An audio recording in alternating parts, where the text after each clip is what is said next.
my mind that surely if you neglect history, and I mean an honest history, I do not mean exclusive or inclusive history.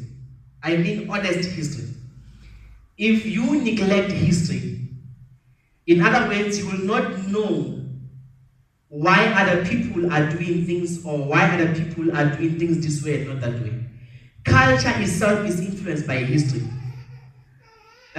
Traditions themselves are influenced by history. Even the issues of spirituality, they are influenced by history. I will ask a very stupid question that I once asked even to my pastor. I said to the man of God, if the Bible is the history of a people, what made this history more important than the other history? Because by the look of things, we have come to the point where we made the biblical history a divine history, not a history of a people. And I have a problem with that. And my question was, why do we have to put allegories? Why do we have to put spiritual meanings on a literal history? Because if I am to speak about Mushwesh, I can take a parable that Mushwesh used. I can take a parable that Shaga used. Maybe I can take a parable that Mswati used at that point in time and try to interpret it within the allegorical context or the spiritual context.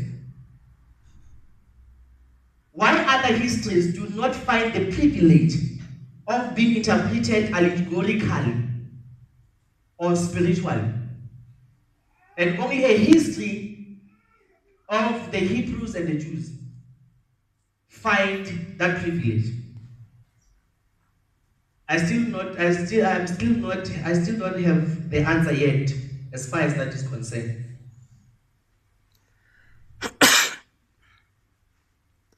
But I'm still crying for an honest history. Because, as I've said, history is not made. History is only recorded. History makes itself. So whoever record history must not add or subtract from history, because by him or her adding or subtracting is no longer history. Then whoever have tampered with history.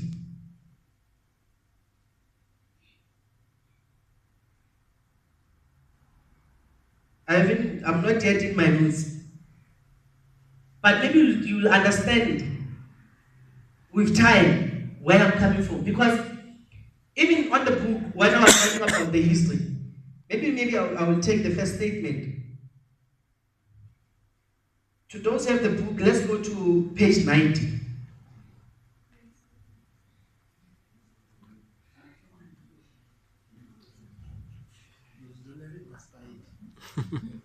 Or if you don't have it, you can still available. And my first opening statement, I said, the same history you are ignoring today will be the benchmark of your present and future success or failures. That was my opening statement. Because history is as important as the future is.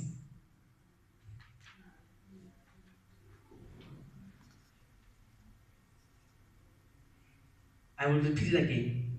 History is as important as the future is. So do not neglect history.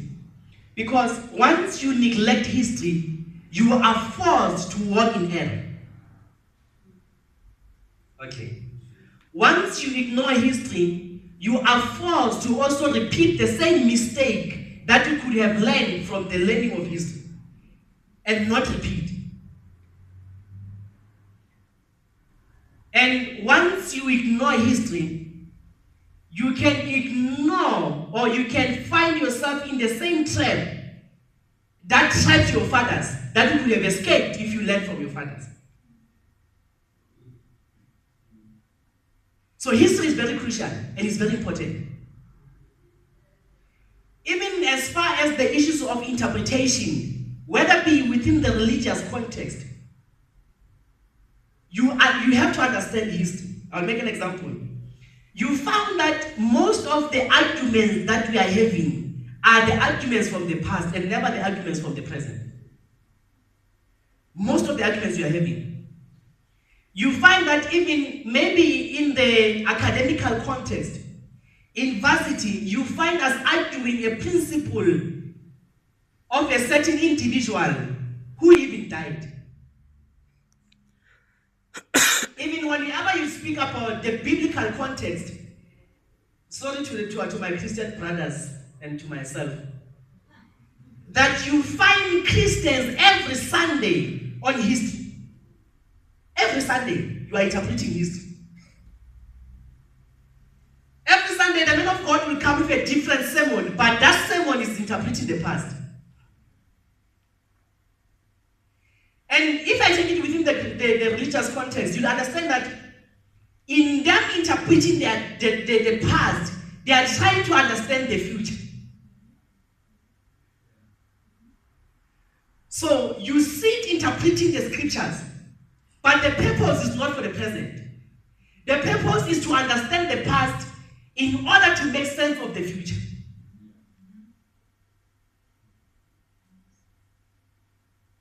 So every Sunday, we are meeting there, arguing history, discussing Moses, discussing Paul, discussing Jesus.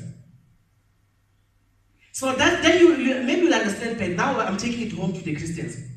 Now you understand what I say. Man is never in the present. Man lives from the past, and man is always from the past. Men reason from the past. Let me take a simple context from Solomon. Solomon said, there is nothing new under the sun. Now maybe you understand it better.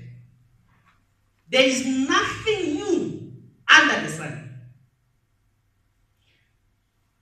Maybe even from maybe to go back, the enslavement of an African child, the same system or the same philosophy that was used to enslave an African child, it was not a new system. They've tried using it also in America. The issues of apartheid is not something new. They copied the same system that Lynch used. And I think even lynching in America was named after him. So, divide and conquer principle. That was the principle. When they created the Bantustan and all those things, they created different local. They were dividing you. They were creating war against you. And you find that most of the time we are fighting the war that we never created. Because you have neglected history.